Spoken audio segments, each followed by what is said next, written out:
그리고 이런 물이 샜을 경우에는 사실은 그냥 막 지구가 멸망하는 듯한 그런 스트레스를 받아요. 거의 내일은 없다. 여러분 반갑습니다. 미도빠입니다. 오늘은 그 판교에 있는 백현마을 현장에 나왔습니다. 지금 여러분 이거 보이시죠? 네. 만약에 우리 집이 일반의 층이 아니라 이렇게 올라가 있는 복층 구조의 형태를 가지고 있는 집이라면은 상당히 까다롭습니다. 그 이유는 뭐 아시겠지만 높이 위치에 있는 뭐 도배라든지 뭐 조명 그리고 실링팬도 지금 달려 있잖아요.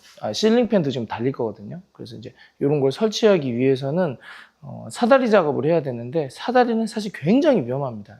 그래서 이런 식으로 구조물을 설치해야 되는데 저희는 이거를 이제 PT 아시바라고 부르거든요. 그래서 요거를 이동식 비계라고 그러거든요. 비 한 다음에 기억 한 다음에 여이.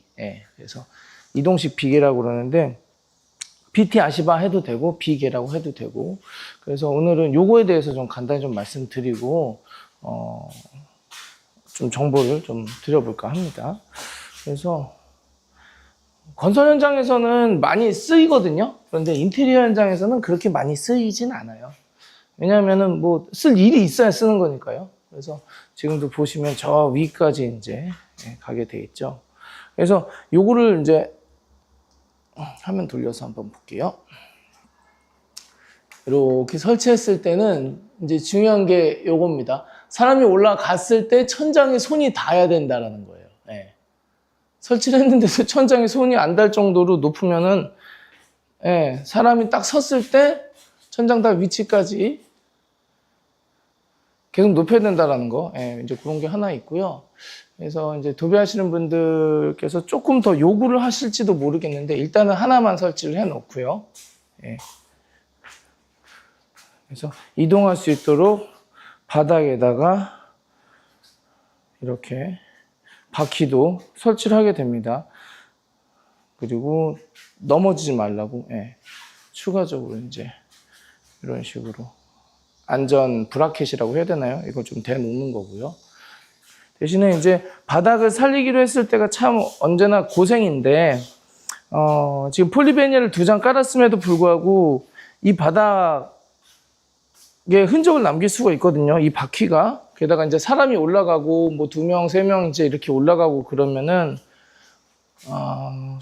무게만 아마 몇백 킬로가 될 거예요. 그렇기 때문에 바닥 손상에 있어서는 조금 어려운 부분인데 그럴 때는 합판을 좀 깔고 해야 된다는 거. 그래서 여러모로 집안 천장 공간이 높을 경우에는 공사에 대한 부담감과 이제 제약 조건 좀 있습니다. 그래서 이런 거를 좀 참고를 하셔가지고 공사를 하시면 좋을 것 같고요. 그리고 공사 기간도 조금씩 늘어나요.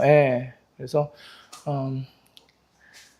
이런 부분에 있어서 이제 천장 위에 있는 뭐 조명이라든지 실링팬이라든지 뭐 도배라든지 기타 등등 이제 디테일 같은 경우는 가능하면 건들지 않고 들어가시는 것을 개인적으로 좀 추천을 드리고 너무 요란하게 뭔가를 한다던가 그러지 않도록 해주시면 좋을 것 같고요.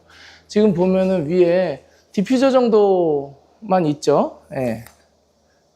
저 정도만 있는 상태로 특별히 이제 관리를 많이 할 필요가 없이 지금 세팅을 해 놓은 상태예요. 다행히 이 집은.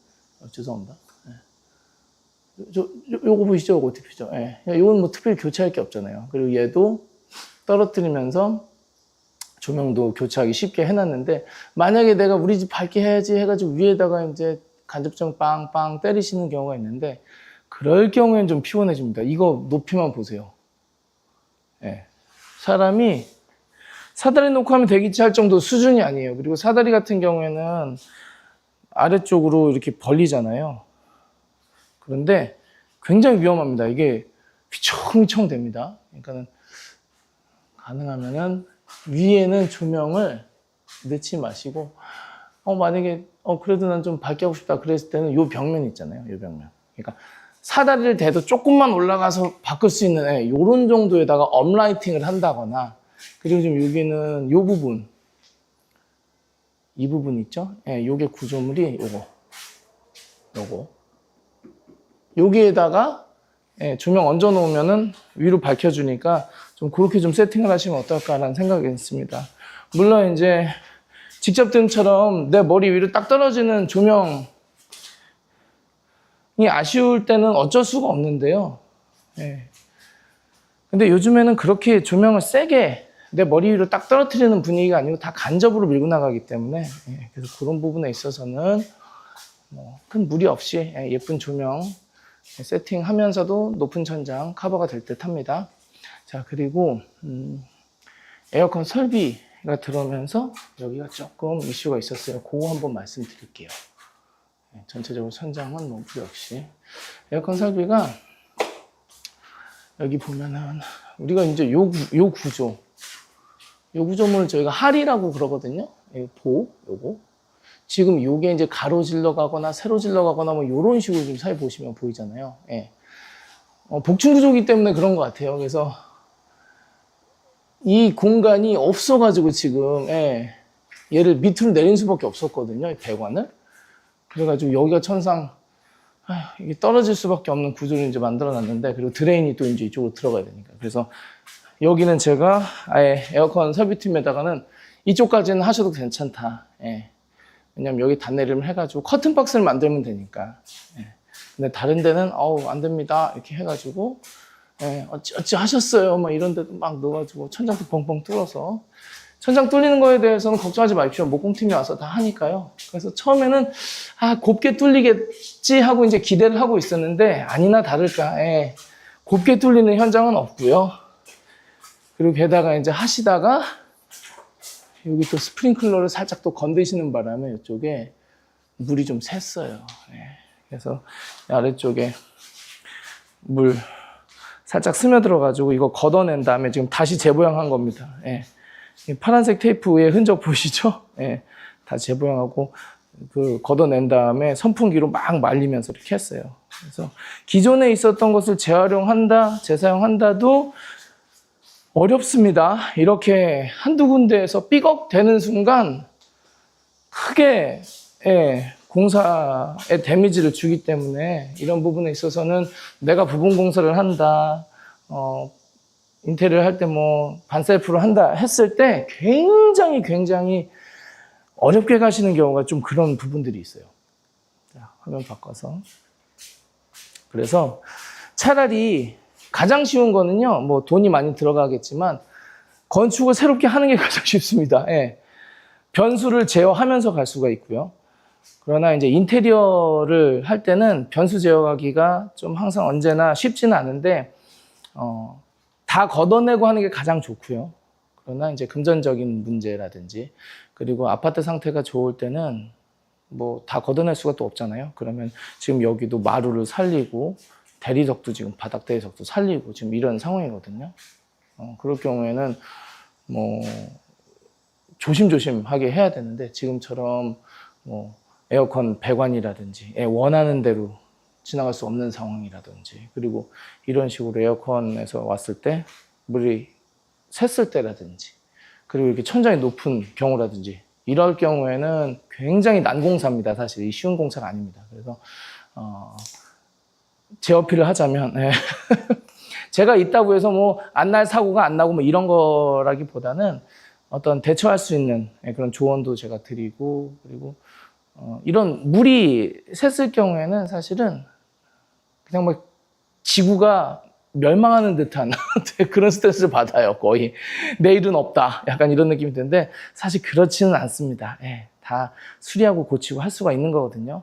전국에 지금도 수많은 누수 문제가 일어날 텐데, 그게 정말로 치명적이었으면은 난리가 났겠죠. 그런데 사람이 죽거나 그러진 않아요. 그러니까 너무 염려하지 마시고, 대신에 신속한 대응, 그리고 적정한 이 후처리가 필요합니다. 그래서 단순히 뭐 괜찮아 보이니까 물만 쓱쓱 닦으면 되겠지, 그거 아니라 걷어내고 선풍기로 말리고 최대한 보면서 이걸 다시 살릴 수 있느냐, 아니면 보내야 될 수도 있거든요. 그러니까는 그렇게. 그래서 저도 작업팀에서 이제 물이 새는 거를 제가 한번 이렇게 쓱 지나다가 왔는데 그때 문제가 생기더라고요. 그래서 정신없이 막 어떡하나 막 물을 막 빼고 계시길래 그래서 제가 물부터 잠그고 이렇게 해가지고 예. 다행히 이제 피해는 그렇게 크지는 않았어요. 그래서 물이 좀 잠깐 한 타임이 있었고 그리고 이제 관리사무소에서도 이제 와가지고 이제 체크하시고 근데 이제 아무래도 관리사무소에서도 오고 저도 봤으니 에어컨 팀에서는 이제 더 이상 어떻게 숨길래도 숨길 수가 없고 뭐 숨기지는 않으시겠지만 예, 그래서 그런 부분에 있어서는 이제 고객님께서 좀 많이 속상해 하셨는데 좀 많이 겁도 나시고 그랬는데 이런 일이 있을 때는 팩트 그대로 예, 더하지도 덜하지도 말아야 되고요. 그리고 무엇보다도 작업자들이 일부러 그런 게 아니기 때문에 가끔 태도에 있어서 이 작업자 터트릴만 하다라는 작업자들이 종종 있습니다. 제가 그 두산 위브 현장 그 고객님께서 이제 에어컨은 보통 제가 추천해드리기도 하는데 고객님께서 보통 이제 LG나 삼성에다가 이제 연락을 하셔가지고 보통 직거래로 하지 않으십니까?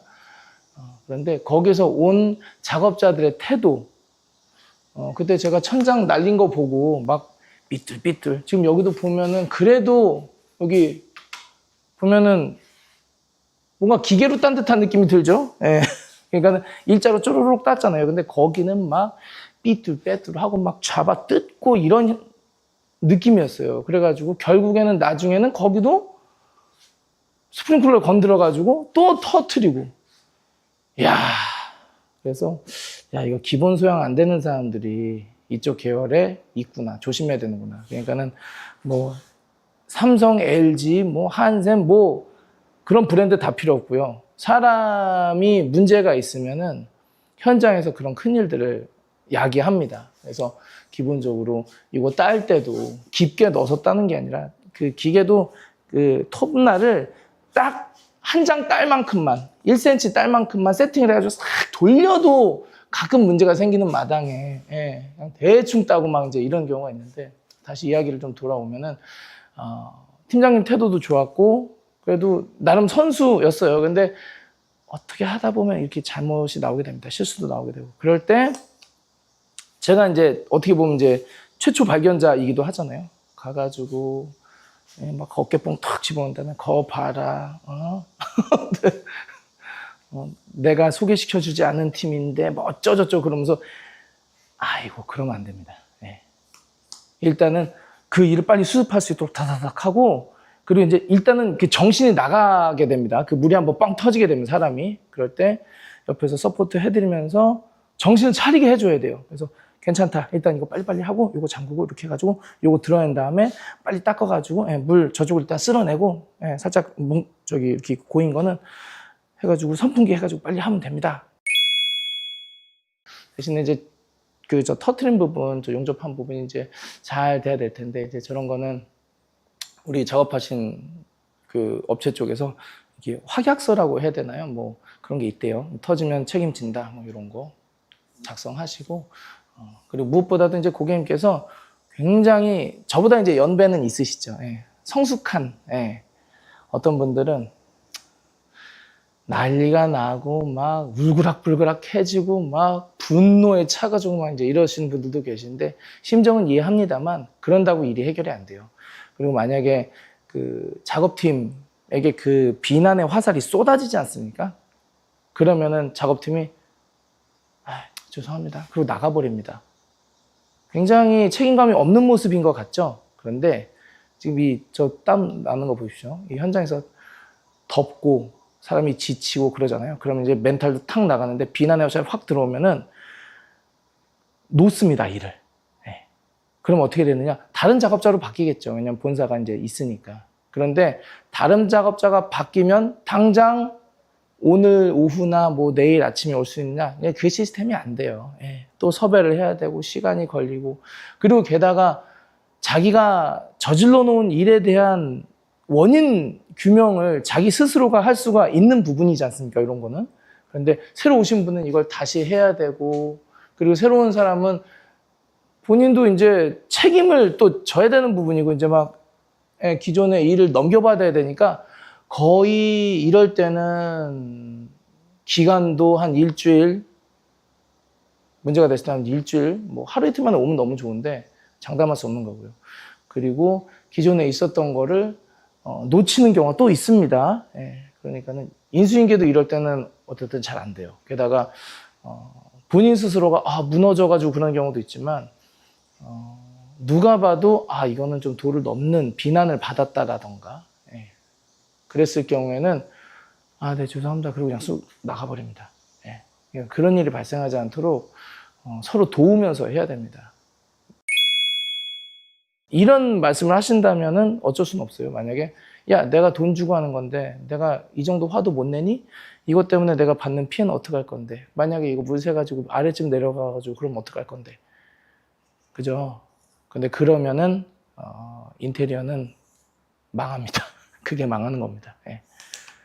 화나고 열은 받지만 아주 냉정하게 차갑게 보상에 있어서는 일단은 이 대기업이니까요. 거기서 다 들어가는 거고 저도 알고 고객님도 알고 관리사무소도 알고 수많은 영상과 사진 자료와 이게 있기 때문에 불편해질 수는 있으나 좀 더 성숙하게 대처를 해야 됩니다. 가장 중요한 거는 뭐 여기 있는 사람들이야 뭐 저도 그렇고 뭐 여기 일하시는 분들도 그렇고 최선을 다하려고 노력해요. 그런데 언제나 변수를 만드는 부분이 이제 이 업종에 계시지 않았던 분들에 의한 변수가 상당히 많습니다. 뭐 민원도 그렇고, 그죠?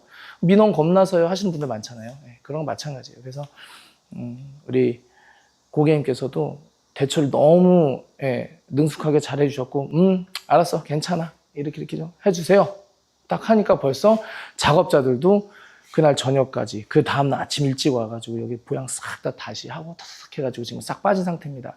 만약에 그렇지 않았으면 여기 또 며칠 밀렸을 거예요. 그러면 공사 막 짬뽕 되고 막 이거 보양도 누군가는 다시 해야 되잖아요. 근데 이 보양을 누가 해주겠습니까? 이거 또 업체에서 또 돈 들여야죠. 그래서 구간이 명간이라는 소리가 괜히 있는 소리가 아닙니다. 물론 진짜 사람 자체가 문제가 있어가지고 너무 대충대충 일 처리를 하는 사람이 들어오면은 좌충우돌 여기서 실수하고 저기서 들이받고 뭐 난리가 나긴 하는데 우리가 사람은 보면 알잖아요. 그래서 이분이 정말로 실수했구나. 그러면은 정신을 잘 차릴 수 있도록 응원해주고 독려해주고 이 뒤에 있는 거는 서류상으로 본사에서 처리해 줄 수가 있으니까 내가 막 너무 열이 받아가지고 막 소리 지르고 막 욕하고 막 그렇게 하지 말자는 거죠. 그래서 그런데 한 번 사고가 난 현장은 이게 조금 조심하긴 해야 돼요. 왜냐하면은 뭔가 변수가 있다는 거거든요. 제가 말씀드렸죠. 그 인테리어 업체 고르는 방법 제가 이렇게 운전하면서 차 타고 가면서 초반만 보신 분들은 그거 모르실 겁니다. 제가 상담하는데 그 초반만 보셨다는 분이 계시더라고요. 아니요, 초반 봐서는 몰라요. 끝까지 보셔야 돼요. 제가 그랬죠. 별거 아닌 것 같은데 왜 여기서 실수를 하고 왜 여기서 문제가 생기지? 제가 그 영상에 그게 있어요. 그걸 한번 보세요. 여기도 마찬가지예요. 여기도 기존에 있었던 그 일반적 하리를 관통해가지고 코어를 뚫을 수 없는 상황이거든요. 그러니까는 정말로 별거 아니에요. 몸이 뒤틀린다거나 뭘 할 때 짜세가 안 나오잖아요. 그럼 그대로 사고입니다. 그러니까 사고를 내거나 내가 사고를 당하거나. 그래서 이런 변수가 있는 구조에서는 문제없이 100% 온전히 수행하는 게 정말로 힘든 일입니다. 그리고 작업자들이 보통 이제 저와 함께 했던 분들도 계시지만 그러지 않고 지금처럼 외부 작업자가 와가지고 이렇게 문제를 일으켰을 때는 정말 난감하기도 하거든요. 그러면은 고객님도 처음이지, 저도 그 사람 처음이지. 이럴 때 이거 어떻게 해야 되냐는 거죠. 그런데 선수들끼리는 이걸 어떻게 처리하면 되는지 압니다. 그래서 현장의 생리에 대해서 잘 이해하는 사람이 현장에 많이 있으면 있을수록 좋고요. 그리고 고객님처럼, 그러니까는 인생 선배라는 말이 부끄럽지 않을 정도의 아주 훌륭한 대처를 해주셨어요. 그래서 야 멋있다. 사람이 멋있다는 그 생각이 들더라고요. 그래서 제가 영상을 이렇게 만드는 것도 다름이 아니에요. 내가 알면 보이면 아 이게 이런 거구나라고 서로 납득이 가고 인정을 하고 내 마음이 편안한데 모르고 닥치는 일에 대해서는 불안하고 걱정이 된다는 건 저도 알고 있어요. 예, 그렇기 때문에 일반적이지 않은 것들을 제 영상 보시면서 계속 보고 계시죠. 그리고 여러분들이 보통 이제 다들 잘하고 열심히 하시는데 중간 과정을 보여드리는 유튜브는 제가 유일해요. 중간 과정을 보여준 것 같지만 부분적으로 이렇게 톡톡 요거고 거의 저는 그 공사와 함께 거의 따라가지 않습니까?